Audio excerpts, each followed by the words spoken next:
The Constitution ever really meant anything? I wrote an article called Investigating the Founding Fathers. And if you read the original Articles of Confederation, it was 13 separate colonies who came to an agreement. Here's the central entity that is not going to have any power, right? If Rhode Island and New York have a problem with each other, that's going to be the kind of thing that's going to resolve our problems.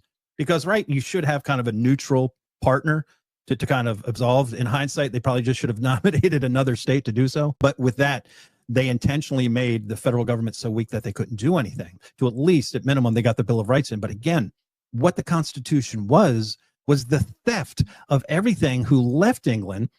They raised their children's, and yeah, they had a problem with England and everything. But remember, the most important thing that I finally understood, that everything is a lie, and it's very simple. Just look at George Washington's monument. It says, George Washington, Freemason and first president. Freemason and first president. There's no such thing as a good 33rd degree Freemason. There just isn't. And when you understand that the federal government, they put these people as heroes. Benjamin Franklin was a piece of crap. He was a horrible human being.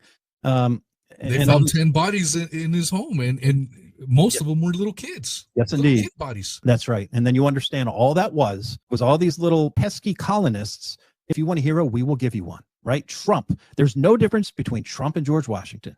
They are put on this pedestal, together. We're going to join and ensure that they just took your freedoms. You fell for it. And now that a lot of people saw it back then and they didn't want it, but you won't find that in your history books.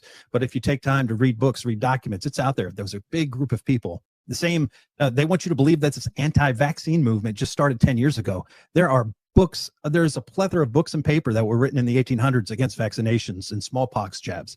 So don't believe for a second that anything is new. All of these movements have been around for a long time, but I agree with you wholeheartedly that the Constitution and the federal government, it was all a ruse to control us. That's just, the more I dig into it, I'm like, man, I don't think it's ever really meant